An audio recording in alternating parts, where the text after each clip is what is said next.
Moses' birth. These are the names of the sons of Israel, who entered Egypt, each man with his household. Entered with Jacob Reuben, Simeon, Levi, and Judah, Issachar, Zebulun and Benjamin, Dan and Naphtali, Gad and Asher. All the people who were directly descended from Jacob numbered 70.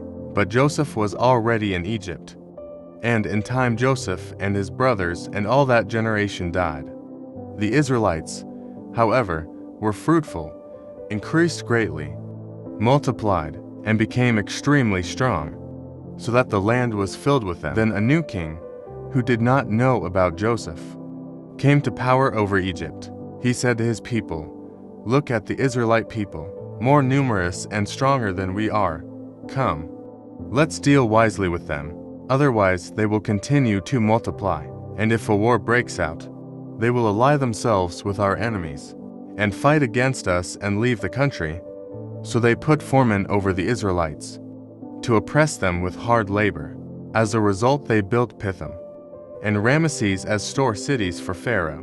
But the more the Egyptians oppressed them, the more they multiplied and spread. As a result, the Egyptians loathed the Israelites, and they made the Israelites serve rigorously. They made their lives bitter by hard service with mortar and bricks and by all kinds of service in the fields. Every kind of service the Israelites were required to give was rigorous.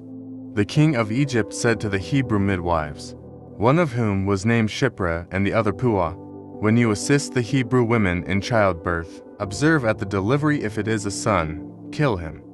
But if it is a daughter, she may live." But the midwives feared God and did not do what the king of Egypt had told them. They let the boys live.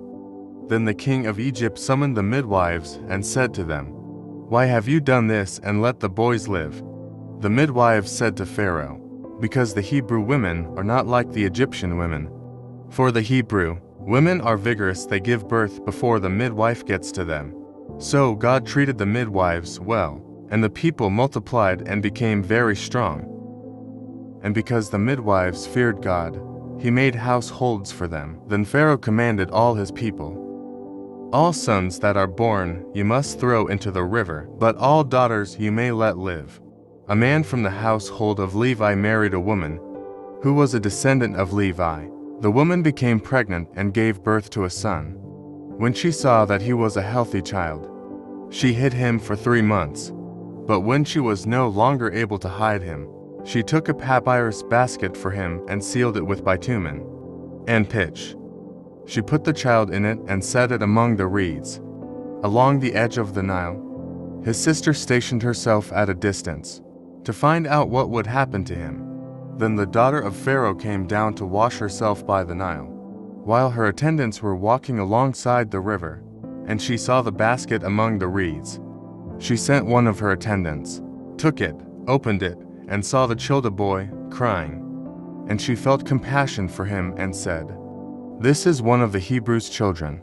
Then his sister said to Pharaoh's daughter, "Shall I go and get a nursing woman for you from the Hebrews, so that she may nurse the child for you?" Pharaoh's daughter said to her, "Yes, do so." So the young girl went and got the child's mother. Pharaoh's daughter said to her, "Take this child and nurse him for me, and I will pay your wages." So the woman took the child and nursed him. When the child grew older, she brought him to Pharaoh's daughter, and he became her son. She named him Moses, saying, "Because I drew him from the water." Thank you for watching. God bless you.